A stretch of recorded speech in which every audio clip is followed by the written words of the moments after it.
I got all the latest injury news for week 3 coming right up.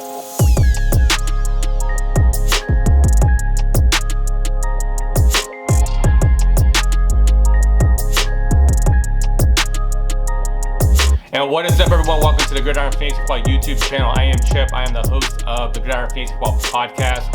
And today is Saturday, September 25th, 2021. And on today's episode, I'm talking about all the latest injury updates for week 3.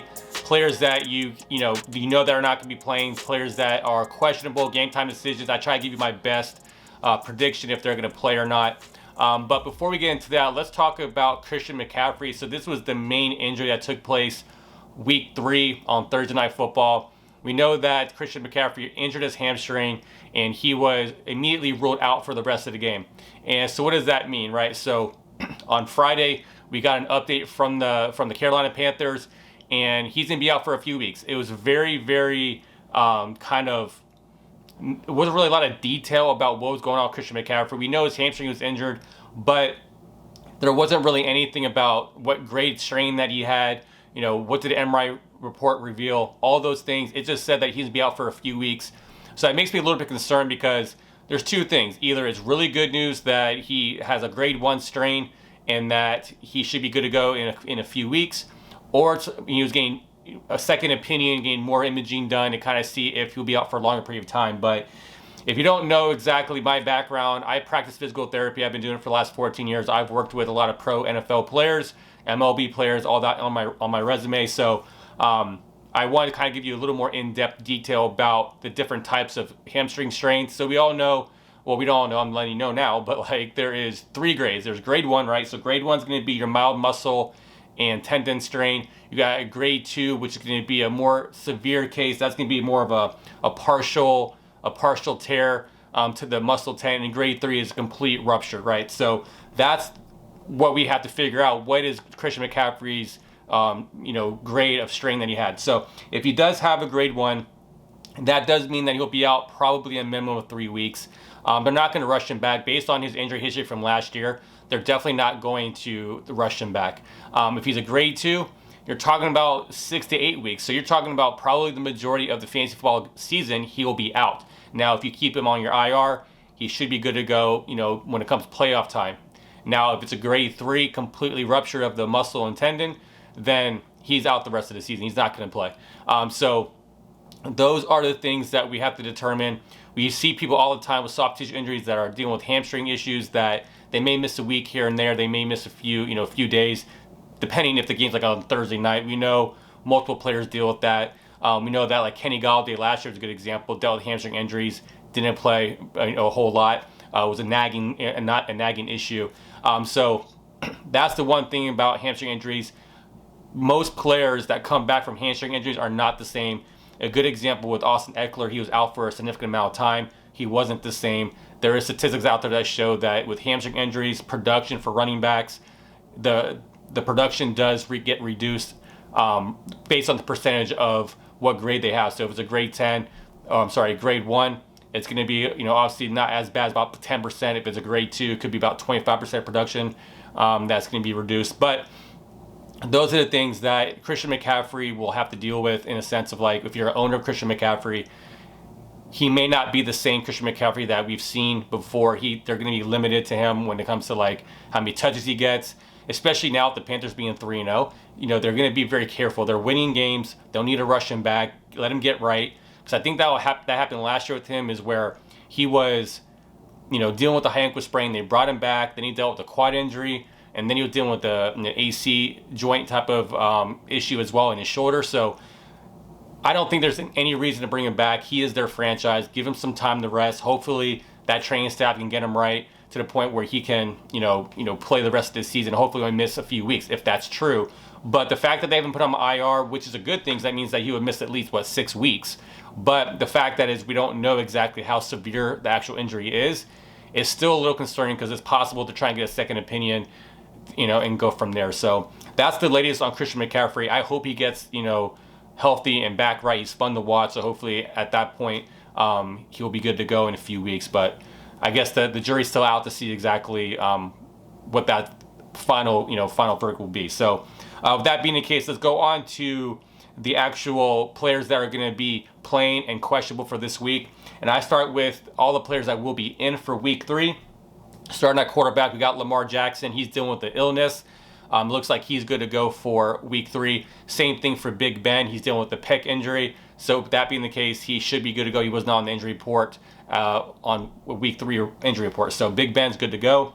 Now, if you play Big Ben, that's a different story. He's a guy that you probably are not playing, but if you need to in a pinch, if you do have somebody like Tua or somebody, that's out that you need to play, especially in a 2 quarterback league or flex or super flex league, he may be a guy that you could play. Running back, Trey Sermon, he will be playing this week. He was dealing with a concussion, but it looks like he will be good to go and possibly start for the Niners on Sunday. Wide receiver, Amari Cooper, he's dealing with a rib injury. He is going to be playing in week 3 as well. Same as Tim Patrick. Tim Patrick is dealing with the injury. He's playing. And then Laviska Shenault for the Jags. He's dealing with a shoulder injury. He does not carry a injury designation for week 3, so he's in. Now, tight end, we got Zach Ertz. Zach Ertz was coming off the COVID-19 list, so he is good to go for week 3 as well. Now, going to the players that are out for week 3. We know quarterback Tua came out on Saturday that he'll be put on IR for the next 3 weeks due to a fractured rib. So Jacoby Brissett will be the starter there. So that's going to be interesting on how that dynamic rolls with all the other pieces in Miami when it comes to Waddle, and now Will Fuller's back, Mike Gesicki, Devontae Parker, Myles Gaskin. How's that offense kind of go under Jacoby Brissett's skill? So we'll see. Obviously, Andy Dalton, he's out with a knee injury.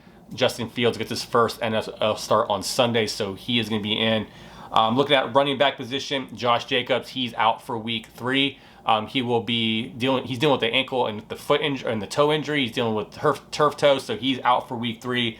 So that means Kenyon Drake and Peyton Barber will be the ones who take the load for Josh Jacobs.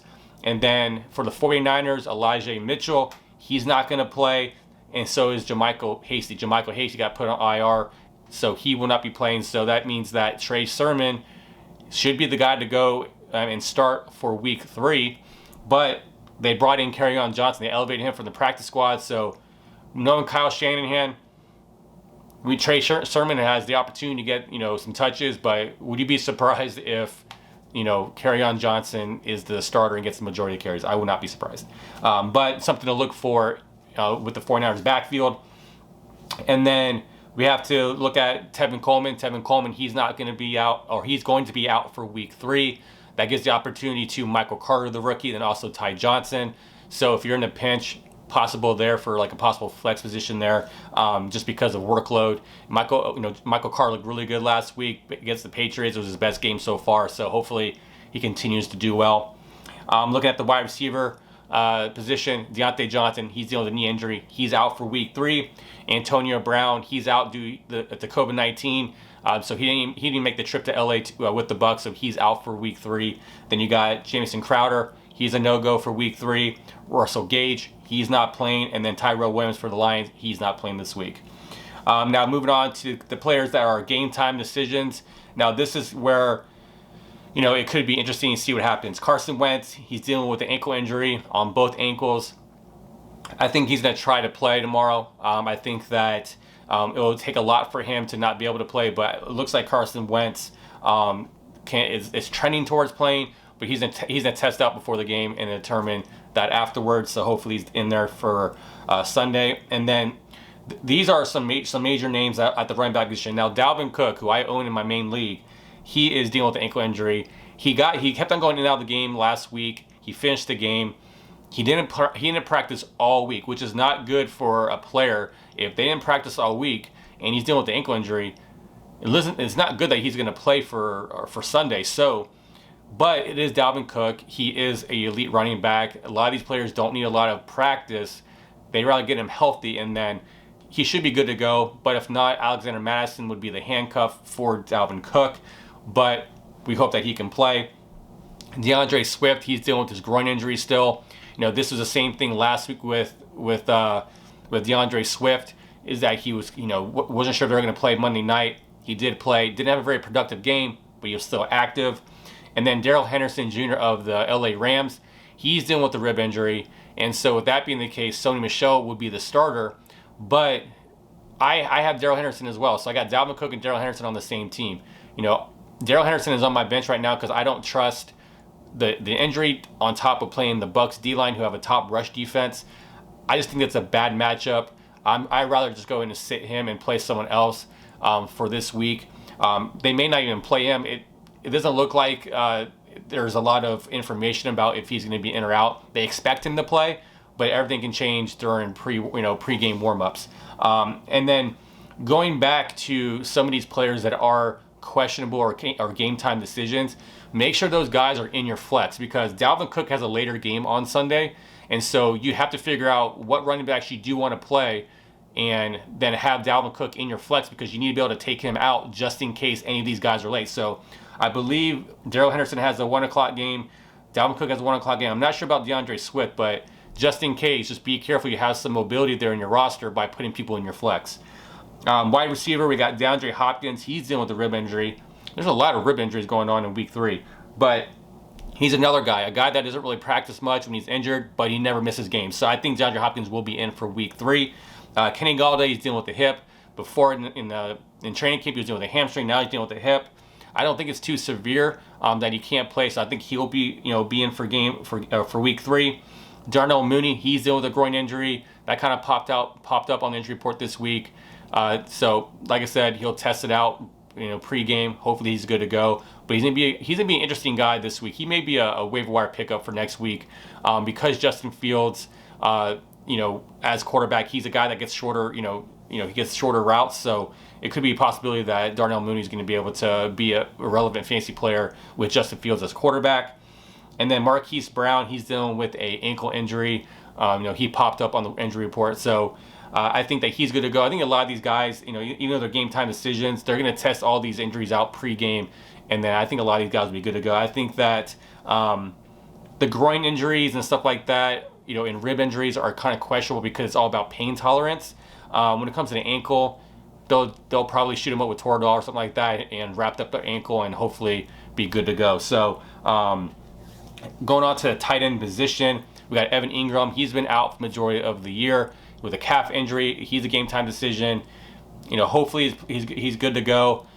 So it'd be nice to kind of see what that offense looks like for the Giants with Ingram in there, with Galda, with Shepard, with Barkley. I think this is a very explosive offense when all these guys are in. But just like that, he'll test it out before the game and see. But I think he'll play. So those are all of the injury updates for week 3. If you have any start-sit questions, please leave a comment below, and I'll do the best I can to get to everybody. And then if you want to, send me a message on Instagram at Gridiron Fantasy Football, I'll be on there too to answer any questions if you have any start-sit questions, or any injury questions at all. So that is it for today's episode. Like I said, we're at Gridiron Fantasy Football on Instagram. We're at the Gridiron Pod on Facebook and Twitter. So follow us for any updated news and things throughout the week. And then please hit subscribe. It does a lot. Hit the like button. It really does help us out by hitting the like button and hitting subscribe so you don't miss any more episodes. But that is it for today. Good luck in week 3. Hopefully there's not a lot of injuries this week. Hopefully all the guys stay healthy, and then you'll be able to win your fantasy matchup. But good luck and take care.